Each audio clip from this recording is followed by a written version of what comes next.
Kürtlerin yenildiğini düşünmüyorum tabii ki. Ee, Ama velev ki yenildiler. Ben biraz yazıda onu anlatmaya çalıştım. Kürtlerin zaten son 100 yıllık tarihi bir yenilgiler tarihi. Yani Kürtler 25'te yenildiler, 38'de soykırıma uğradılar, 46'da Mahabbat'ta yenildiler, 75'te Irak'ta öyle bir yenilgi aldılar ki bir daha ayağa kalkamayacakları düşünülüyordu. 86-89 Enfal'de yüz binlerce Kürt hayatını kaybetti. Halepçe'de 6.000 Kürt zehirli gazlarla öldürüldü. Ama Kürtler, yani o dönemi ben hatırlıyorum, siz de hatırlarsınız. Kürt meselesi üzerine çalışan pek çok insan ses yankı yapıyor ama Arkadaşlar sesi kapatır mısınız? Misafirimizin kulağına ses yankı yapıyor. Onun için buyurun. Şimdi dolayısıyla da siz de hatırlarsınız, yani o dönemlerde Kürt meselesi üzerine yazıp çizen bir sürü insan Kürtler artık buradan kalkamaz diyorlardı. Yani dolayısıyla da Kürtler 100 yıldır zaten birçok yenilgi, soykırım, asimilasyon, katliam yaşadılar ama çok ilginç bir şekilde ben biraz onu anlatmaya çalıştım.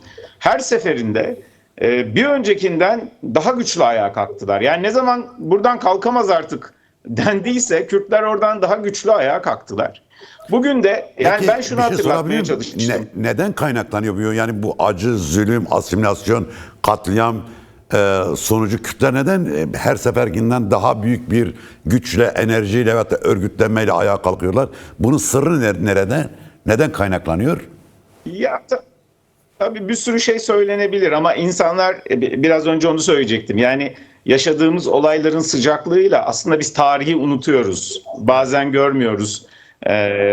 Yani örneğin Kürt ulusalcılığının geçmişi, Orta Doğu'da, Türkiye'de Arap ulusalcılığının geçmişi kadar eskilere uzanıyor. Hatta belki daha eskiye uzanıyor. Yani 1880 yılında Şeyh Ubeydullah bir Kürt devleti kurmak istiyordu. Mümkünse bir Kürt devleti kurmak, mümkün değilse Osmanlı'ya bağlı, halifeye bağlı otonom bir bölge inşa etmek istiyordu. 1880'lerden bahsediyorum. Sonrasında Kürt aydınları gazeteler çıkardılar. İşte 1908'den sonra Kürtler birçok sivil toplum kuruluşu kurdular, partiler kurdular, dergiler kurdular, talebe cemiyetleri kurdular. Yani Kürtlerin aslında çok ciddi eskiye dayanan bir gelenekleri var. Artı şunu unutmayalım, Kürtler Orta Doğu'nun en kalabalık halklarından bir tanesi. Yani dolayısıyla da burada çok ciddi bir birikim ve gelenek var. Örneğin Kürt medreseleri hiç kesintiye uğramadı, biliyorsunuz. Evet. Yani Kürt medreseleri enformal medreselerdir. Öyle bir yerde kapısında medrese yazan bir yer yoktur. Enformal medreselerdir. Bu medrese geleneği hiç bozulmadan devam etti. Dolayısıyla da yani şunu ben aslında söylemeye çalıştım orada. Yani velev ki bugün Kürtler, yani bunu bazı kesimler büyük bir sevinç ve kutlamayla karşıladılar. Velev ki yenilmiş olsunlar. Kürt tarihine baktığımızda zaten bu tarih bir yenilgiler tarihi ama hiçbir zaman bu Kürtlerin tarih sahnesinden silinmesine neden olmadı. Tam tersi daha güçlü ortaya çıkmasına neden oldu. O yüzden bu meseleyi böyle tartışamayız. Böyle tartışırsak Kürt meselesini ne anlayabiliriz ne çözebiliriz. Aslında ben biraz bunu söylemeye çalışmıştım. Bir de izninizle şeyi söyleyeyim. Bir de şunu anlatmaya çalışmıştım. İnsanlar günün sıcaklığıyla şunu unutuyorlar. Cahit Bey, siz de hatırlarsınız, 1990'ların başında biri çıkıp bize deseydi ki 35 yıl sonra Irak'ta bir federe bölge olacak, Rojava'da bir özerk yapı olacak, binlerce Kürt sanatçı müzik yapacak, roman yazacak, film çekecek, Kürtlerle ilgili binlerce kitap yayınlanacak. Yani o dönem hatırlarsınız, bir iki kitap bulmak için çırpınırdık. Onlarca televizyon olacak. Veya televizyon olacak. İşte DEM Parti işte bugün işte 50-60 milletvekili olacak, Türkiye'nin en önemli siyasi aktörü haline gelecek. Tabii. Gerçekten evet. Tabii yani yüz binlerce Kürt sokaklara çıkacak dünyanın her tarafında. Yani bunu biri bize söyleseydi 90'ların başında, ya bizimle dalga mı geçiyorsun derdik. Şimdi bugün yani geldiğimiz noktayı çok iyi görmüyoruz. Olayların sıcaklığı içerisinde ve sanırım biraz da maksatlı olarak geliştirilen işte Kürtler yenildi, işte falan filan gibi bu tartışmaların içine giriyoruz. Ben şunu söylemeye çalışıyorum. Ben Kürtlerin yenildiğini düşünmüyorum ama çok kritik bir aşamada olduğunu, düşünüyorum. Çok ciddi riskler, bu sürecin çok ciddi riskler barındırdığını elbette düşünüyorum. Şu Şimdi, aşamada Kürtlerin hocam bu yenildiğini tabii ciddi riskleri konuşalım. Yani bu nedir diye. Ama bir soru daha sormak istiyorum bu yenilgi psikolojisi alakalı olarak. Bu sadece Kürtlerde olduğunu düşünmüyorum. Daha çok böyle ezilen uluslarda ve toplumlarda böyle bu tür felaketlerle, bu tür saldırılarla karşı karşıya kaldıkları zaman içe yönelik çok anlamsız bir eleştiri başlıyor. Yani mağdur kendisini dövmeye başlıyor. Acaba bu kolonyal aklın yönlendirilmesi mi oluyor? Yani bugün Kürt mahallesinde de cılız da olsa böyle sesler çıkıyor. İşte kaybettik, bir daha doğrultamayız. İşte neden Rakka'dan çıktık, neden Deraz'dan çıktık? İşte böyle bir takım söylemler oluyor. Acaba kolonyal akıl mağduru bu konuda yönlendiriliyor mu? Yani kendi suçunu, kendi işlediği cinayeti mağdura mı yüklüyor? Mağdur farkında olmadan kolonyal aklın yönlendirmesi sonucu mu da bu psikoz içine giriyor, yenilgi psikozu içine giriyor? bence iki tane sebebi var. Birincisi sizin söylediğiniz. Şimdi kolonyal akıl, sömürgeci akıl şöyle çalışır. Sömürülen toplumların akılsız olduğunu varsayar. Yani onların hiçbir şeyi öngöremediğini, başlarına gelen her şeyin aslında onların beceriksizliği ya da akılsızlığıyla ilgili olduğunu varsayar. Bunu düşünür. Yani örneğin Amerikalıların, Avrupalıların Amerika'ya gidip milyonlarca yerliyi yok etmesini şunun üzerinden okur. Yani yerliler geri kalmışlardı, ilkellerdi.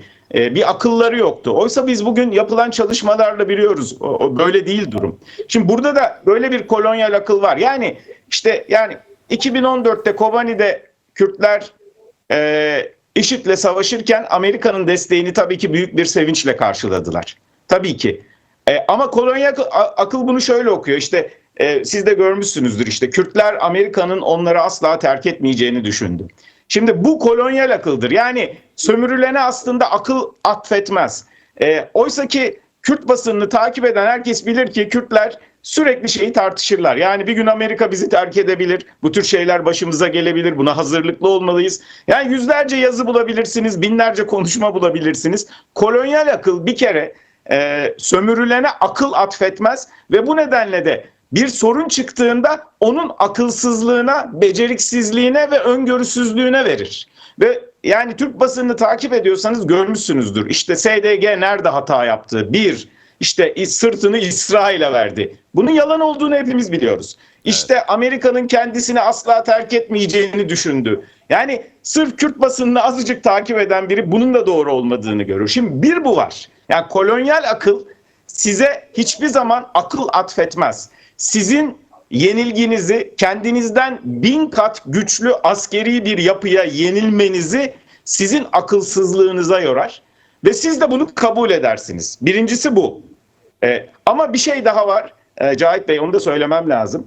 Özellikle son bir yılda Kürt aydınları arasında da ya da sosyal medyada da şöyle bir problem çıktı. Kürt hareketlerine ve Kürtlere aslında sahip oldukları gücün ötesinde bir şey vehmetme. Örneğin SDG 2 saatte Şam'ı alır. İşte bütün Suriye'yi SDG yönetir. Yahu orada Kürtlerin nüfusu oranı %10-12. Yani %10-12'lik bir nüfusla koca Suriye'yi nasıl yöneteceksiniz? Şimdi işte SDG'nin 100 bin... Bu da tersinden bir algı operasyonu gibi geliyor bana. Yani çünkü evet, Suriye sosyolojisi, Suriye'de farklı inanç ve etnik grupların yapısı, bölgenin siyasi aktörleri, İsrail, İran, Rusya, Amerika Birleşik Devletleri, Fransa ve Türkiye'nin var olması falan, böyle bir şey tabii zaten mümkün görmüyor ama bir romantizm yaratıldı doğrusu. Evet, bunun etkisi var. İkincisi, izin verirseniz şunun altını mutlaka çizmek istiyorum. Bakın, daha çok Türk milliyetçileri tarafından uydurulan şu yalanı Kürtler de gerçek zannettiler. Amerika ve İsrail Kürtlere Orta Doğu'da devlet kuracak. Bu yeni Orta Doğu projesinin amacı Kürtlere bir devlet kurmak. Şimdi bunun hiçbir doğruluğu yok. İnanın, bakın 1880 Şeyh Ubeydullah isyanından bugüne kadar, yani 2026'dayız, bugüne kadar ne 19. yüzyılda İngiltere'nin ve Fransa'nın, ne 20. yüzyılda Amerika'nın, İngiltere'nin, Fransa'nın asla ve asla ajandalarında bir Kürt devleti kurulması fikri yoktu. Bugün de yok. Bakın Amerika strateji belgesini açıkladı. Zaten inkar da etmiyorlar. Diyorlar ki biz Orta Doğu'daki işlerimizi buradaki ulus devletler üzerinden göreceğiz. Evet. Dolayısıyla da aslında yani şöyle bir hava yaratıldı. Bütün dünya, Amerika, İsrail bir olmuş, Kürtlere Orta Doğu'da bir devlet kurdurmak istiyorlarmış da Kürtler hayır biz devlet istemiyoruz diyormuş gibi bir havada oluşturuldu. Evet. Şimdi dolayısıyla bunların hepsi bir araya, yani insanlar sahayı okumayınca, dünyadaki konjonktürü, stratejileri okumayınca, gerçekleri görmeyince şöyle bir algıya kapıldılar. Ya tamam işte zaten Amerika, İsrail bize devlet kurdurmak istiyor. Biz niye istemiyoruz falan gibi bir algıya kapıldılar. Ve bütün bunlar birleştiğinde de bir yenilgi psikolojisi inşa edildi. Ama ben yazıda altını ısrarla çizmeye çalışıyorum. Evet. Bugün bir yenilgiden çok başka bir döneme, başka bir momente, başka bir zamana geçtiğimizi görüyorum Evet. ben. Burada tabii tersinden de okunabilir mi? Bütün dünya bize karşı değil. Yani bir böyle bir fikriyat pompalandı. Evet. İşte Amerika, İsrail Kürtlere devlet kuracak ama Kürtler bunu istemiyor. Böyle bir şey pompalandı ve kısmen sosyal dijital medyada bu etkili oldu. Ama tersinden de bu doğru mudur? Yani bütün dünya Kürtlere karşı mıdır? Yani bütün dünya birleşmiş Kürtleri mi ortadan kaldırmak istiyor? Çünkü böyle bir sık düşünce de var yani. Böyle bir sık düşünce de az da olsa var yani.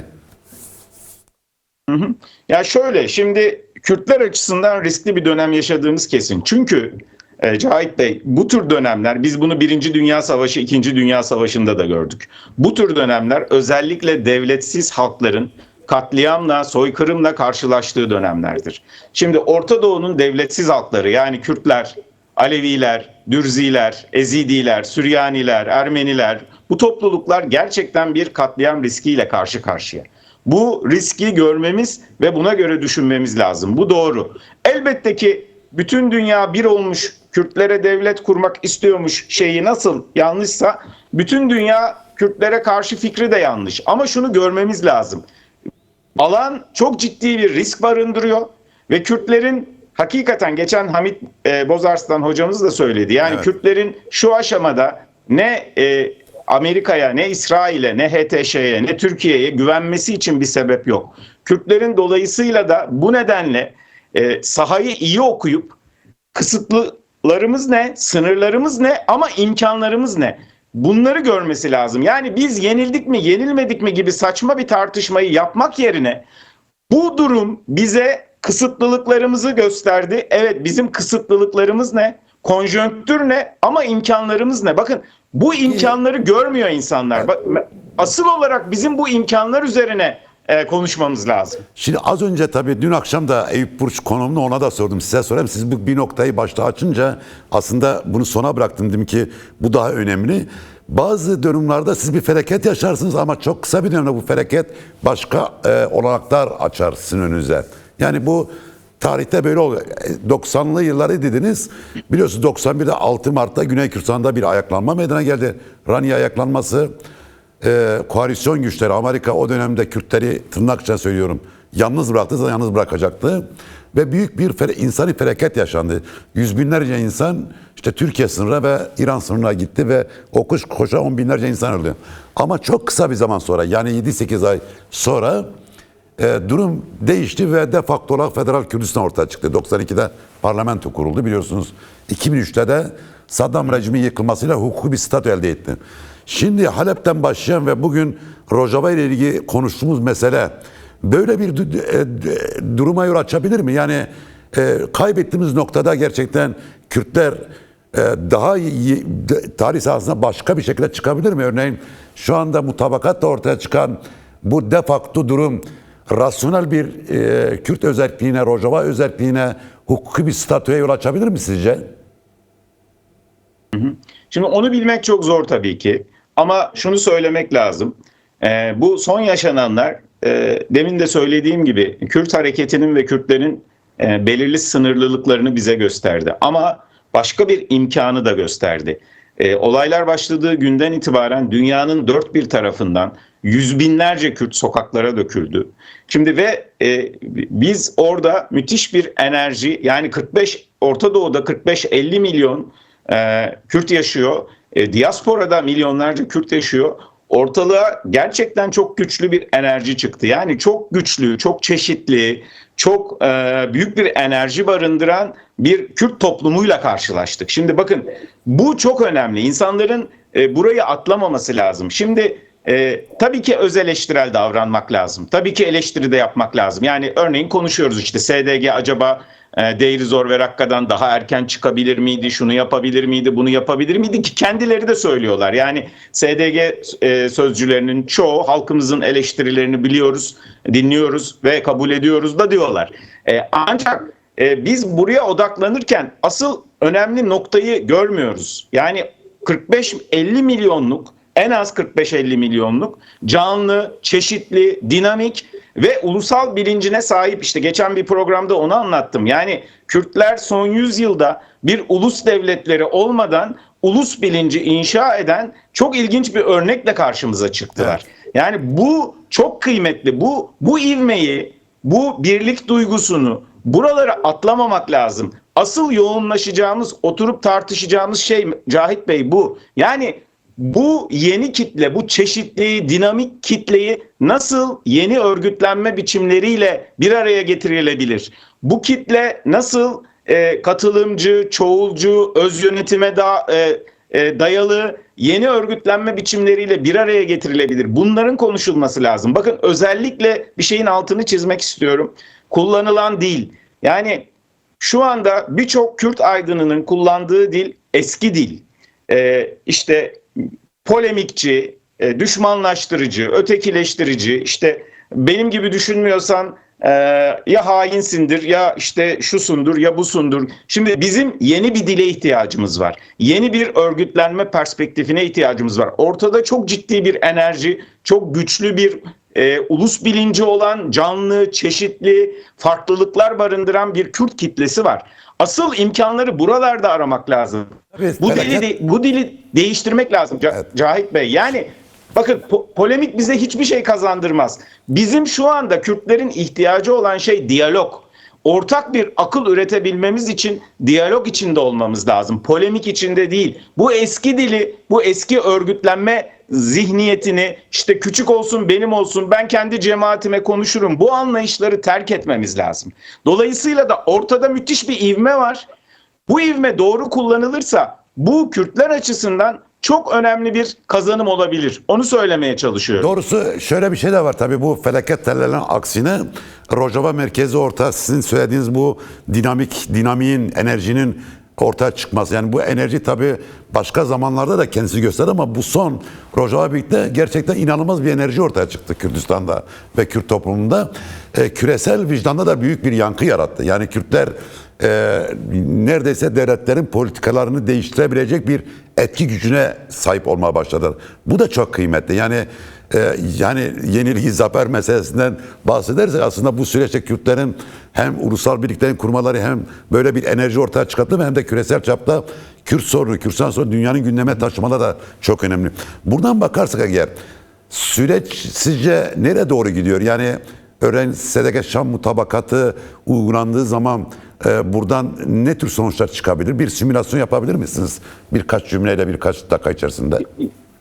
Yani tabii çok zor. Ben bir tarihçiyim, bir Orta Doğu uzmanı değilim. Sadece görebildiklerimi yorumlamaya çalışıyorum. Gördüğüm kadarıyla aslında bu anlaşma her iki taraf için de biraz mecbur kalınan bir anlaşma. Biz aslında 2025'in sonunda şunu tartışıyorduk, hatırlarsanız 10 Mart mutabakatı Aralık'ta bitmeli diye bir acele vardı. Ve diyorduk ki ya bu acele ne? Yani 10 Mart mutabakatı niye Aralık sonuna kadar? Şimdi anlıyoruz ki Amerika'nın, İsrail'in hedefinde aslında Orta Doğu'yu dizayn ederken en büyük taşı çekmek var. Yani İran. Dolayısıyla da 5 Ocak'ta, 6 Ocak'ta Paris'te yapılan anlaşmadan sonra belli ki bu anlaşmanın akabinde Deir Zor ve Rakka'dan SDG'nin çekilmesine karar verilmiş. Fakat yine anladığımız kadarıyla HTŞ bu fırsattan istifade, anlaşmanın kendisine verdiği güven ve güçle de Türkiye'nin de desteğiyle Rojava'yı tamamen tasfiye etme kararı almış. Ve harekete geçmiş. Şimdi orada çok kritik iki şey oldu işte. Bir, SDG'nin direnişi şunu gösterdi. Kitlesel bir katliamı göze almadan Rojava tasfiye edilemeyecek. Bu noktada işte ikinci değişken devreye girdi. Kürt halkının tepkisi, yani Avrupa'dan, işte Kanada'dan, Avustralya'ya, Süleymaniye'den, Diyarbakır'a, Van'a kadar Kürt halkının tepkisi bu konuda bir şey oluşturdu, kamuoyu oluşturdu ve bunu Amerika ve İsrail ya da Avrupa devletleri kabul etmediler. Yani bu kadar büyük bir kitlesel katliamı kabul etmediler ve bizim İran'la işimiz var, bir an önce oturun anlaşın dediler. Bu anlaşma aslında hem SDG açısından hem HTŞ açısından biraz ehvenişer bir anlaşma. Benim gördüğüm en önemli nokta şu: SDG'nin bir askeri bütünlük olarak kendi bölgesinde halkını korumak için kalması. Bu çok kritik bir şey. SDG'nin zaten altını çizerek sürekli istediği şeylerden biriydi. Bunun olması çok kritik. Ama onun dışında çok ciddi belirsizlikler var. Yani örneğin ilkokuldan üniversiteye kadar verilen diplomaların Suriye Eğitim Bakanlığı tarafından onaylanacağı söyleniyor ama ilkokuldan üniversiteye kadar ana dilde eğitim devam edip etmeyeceğini bilmiyoruz. Suriye'nin önerisini biliyoruz. 2 saatlik seçmeli ders önerisi var. Şimdi bu belirsizliğini koruyor. Kadın savaşçıların nasıl entegre olacağı konusu vurgu almamış durumda. Dolayısıyla birçok belirsizlik var. Öngörmek çok zor. En azından şunu söyleyebiliriz. Şimdilik öyle gözüküyor ki Rojava'nın tümüyle tasfiyesi planı şimdilik askıya alınmış durumda. Ama bundan sonra ne olacağını ben örneğin HTŞ'nin, Türkiye'nin Rojava'nın tümüyle tasfiye planını artık rafa kaldırdığını zannetmiyorum. Yani yeniden bu plan devreye girebilir. İşte bu noktada Kürtlerin ellerindeki enerjiyi, gücü doğru kullanmaları, yeni örgütlenme biçimleri, çeşitli örgütlenme biçimleri geliştirmeleri. Çünkü güçlerini gördü Kürtler. Güçlerini aslında sivil alandan alıyor Kürtler. Yani sahada direnmek çok önemli. Evet, SDG sahada direnmeseydi insanlar istedikleri kadar sokağa çıksın, bir sonuç veremeyebilirdi. SDG'nin sahada direnmesi çok önemli ama sokak da önemli. Bu sivil direniş kültürü de önemli. Dolayısıyla bunları iyi değerlendirmek, soğukkanlı olmak, hep onu söylüyorum.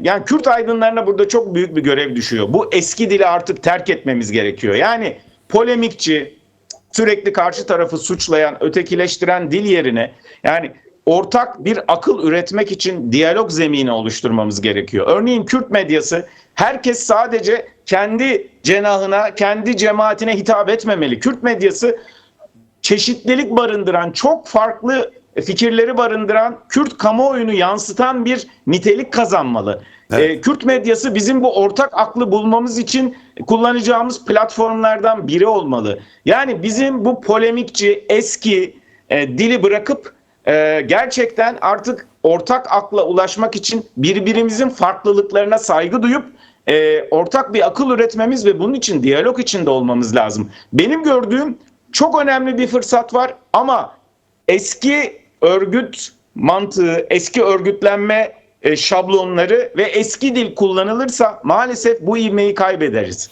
Dolayısıyla da bence bu çok kritik.